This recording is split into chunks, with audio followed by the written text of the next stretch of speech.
भारत में अनेकों सिद्ध संत हुए हैं जो समय समय पर समाज व साधकों के लिए बहुत ही कल्याणकारी रहे हैं। उन्हीं सिद्धों की श्रृंखला में एक थे पवहारी बाबा। वे दरवाजे के अंदर या पर्दे के पीछे से संवाद किया करते थे। कई दिन या महीने भर साधना रत रहते थे। मात्र कुछ ही लोगों ने उन्हें देखा है और अन्य को उन्हें देखने का अवसर नहीं प्रदान हुआ। आज की वीडियो में हम पवहारी बाबा के विषय में बहुत सी रहस्यमयी घटनाएं व चमत्कार जानेंगे। तो आप में से जो चैनल पर नए हैं, कृपया जल्दी से चैनल को सब्सक्राइब कर लें और वीडियो को लाइक और शेयर करना बिल्कुल भी ना भूलें। तो चलिए वीडियो की शुरुआत करते हैं। पवहारी बाबा तपस्या, योगी, विनम्रता, शिष्टता और मानव कल्याण के साक्षात्कार प्रतिमूर्ति थे। बाबा जी ने कभी भी अपनी अलौकिक शक्तियों का प्रदर्शन नहीं किया। उन्होंने सदैव दूसरों को बाबा और अपने दास का स्थान दिया। फिर चाहे वह उनके आश्रम से मूर्ति चोरी करने वाला चोर हो या आसपास भटकने वाले सर्प व नेवले ही क्यों ना हो। पवहारी बाबा का जन्म वर्ष 1840 में जौनपुर जिले के प्रेमपुर में अयोध्या तिवारी के घर पर हुआ था। वे 2 भाई व 1 बहन थे। उनके बचपन का नाम हरभजन दास था। छोटी चेचक माता के प्रकोप से बाल्यकाल में ही उनकी आंखों की रोशनी चली गई थी। इसके बावजूद वह अपने परिवार में सबसे सुंदर दिखते थे। उनके पिता ने उन्हें शिक्षा के लिए नैष्ठिक ब्रह्मचर्य का आजीवन संकल्प लेकर घर-बार त्यागने वाले भाई लक्ष्मी नारायण के पास भेजा था। लक्ष्मी नारायण रामानुज की श्री परंपरा को मानते थे। चाचा लक्ष्मी नारायण के साथ वह कुर्थी में आकर रहने लगे। तभी पवहारी बाबा ने आध्यात्मिक पूर्णता प्राप्त करने के संकल्प के साथ ही वेदों और दूसरे शास्त्रों का अध्ययन शुरू कर दिया। उनके चाचा लक्ष्मी नारायण का देहांत हो जाने पर उन्हें बहुत बड़ा धक्का लगा था। इसके उपरांत उन्होंने श्री रघुनाथ और देवी देवताओं की पूजा का उत्तरदायित्व चाचा जी के शिष्यों को सौंपकर शांति की तलाश में भी निकल पड़े। इस यात्रा में पुरी, रामेश्वरम, द्वारिका, बद्रीनाथ की यात्रा इत्यादि गिरनार पर्वत पर वे एक सन्यासी के सानिध्य में ही रहने लगे थे। कुछ वर्षों के बाद यात्रा से लौटने के बाद उनके भीतर आध्यात्मिक तेज का अद्भुत परिवर्तन सभी को देखने को मिला और इसके बाद ही वे पवहारी बाबा कहलाए। वे 18 वर्ष की अवस्था में भारत भ्रमण के बाद आश्रम में साधना में लीन रहने लगे। वे दरवाजे के अंदर या भीतर से ही पर्दे के पीछे से संवाद किया करते थे। कई दिनों तक या कई महीनों भर वे साधना में रहते थे। कुछ लोगों को छोड़कर आज तक उन्हें किसी ने नहीं देखा था। बाबा जी ने अपने आश्रम में अपने ही हाथों से एक बहुत गहरा कुआं खोद दिया था जो आज भी संरक्षित है।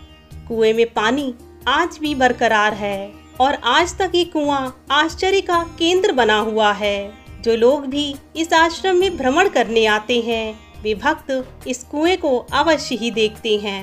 पवहारी बाबा ने 194 पन्नों का गीता लिखा था। स्वर्ण अक्षरों से हस्तलिखित गीता के पन्नों के चारों तरफ कलाकारी की गई है। साथ ही कई पृष्ठों पर श्री कृष्ण व गोपियों की रासलीला का चित्रण भी बनाया गया है। कहा जाता है कि स्वर्ण अक्षर में वही लिख सकता है जो परम तत्व को प्राप्त हो। उनकी गीता को पुरातत्व विभाग में पंजीकृत भी कराया गया है। खास बात इस गीता में यह है कि उन्होंने अपने हाथों से चांदी के श्री राम, लक्ष्मण व सीता जी का विग्रह तैयार किया था। उनके बैठने के लिए सिंहासन को स्वयं के हाथों लकड़ी का बनाया है जो आज भी वहां अवस्थित है। पवहारी बाबा आश्रम के संरक्षक और उनके बड़े भाई की 6वीं पीढ़ी के वंशज अमित तिवारी ने बताया कि 18 वर्ष की आयु में भारत भ्रमण के दौरान बाबा जी को 2 दिन तक कोलकाता में श्री रामकृष्ण परमहंस की कुटिया में ठहरने का सुअवसर मिला था। यही कारण है कि जब स्वामी विवेकानंद जी भारत भ्रमण पर निकले तो अपने गुरु रामकृष्ण परमहंस से उन्होंने पूछा था कि कोई ऐसा मनीषी है क्या जिससे मिला जाए। तब उनके गुरु ने पवहारी बाबा का नाम लिया था। ये सुनकर ही जनवरी 1890 को स्वामी विवेकानंद जी कुर्था पहुँचे थे। वे अपने मित्र गगन चंद्र चटर्जी के यहाँ ठहरे थे। प्रतिदिन गंगा स्नान के बाद सुबह 5 बजे वे इस आश्रम में पहुंच जाया करते थे और शाम को 6 बजे तक प्रतीक्षा के बाद वापस लौट आते थे। उनका ये क्रम कई महीनों तक चला। विवेकानंद जी को धीरे धीरे निराशा होने लगी थी कि अभी तक उनकी बाबा जी से मुलाकात नहीं हो पाई, क्योंकि उस समय बाबा जी अपनी साधना में लीन थे। अंत में पवहारी बाबा से उनका संवाद हुआ था। फिर दर्शन करने के लिए स्वामी जी ने हठ योग किया था, जिसके बाद पवहारी बाबा ने उन्हें साक्षात दर्शन दिए थे। जब बाबा जी ने समाधि लेने का संदेश स्वामी विवेकानंद जी को अल्मोड़ा में अपने किसी मित्र से मिला था तो वह बहुत दुखी व विचलित हो गए थे। इस आश्रम में विशाल भंडारे का आयोजन पवहारी बाबा के समय से होता चला आ रहा है। उस समय बाबा जी ने गंगा तिवारी को बुलाकर कहा था कि कलिकाल बाबा काफी प्रचंड हो रहे हैं। दास स्वयं यही सूक्ष्म रूप में रहना चाहता है। वृद्ध भंडारा कराया जाए। ज्येष्ठ अमावस्या के दिन भंडारे का आयोजन किया गया, लेकिन सबसे बड़ी समस्या भंडारे में आने वाले अतिथियों के लिए पानी को लेकर समस्या थी। सभी को चिंतित देखकर बाबा ने स्वयं के हाथ से लिखा हुआ पत्र देकर कहा कि माँ गंगा को निमंत्रण देकर आइए। भंडारे के दिन माँ गंगा करीब 1.5 किलोमीटर दूर आश्रम तक आ पहुंची।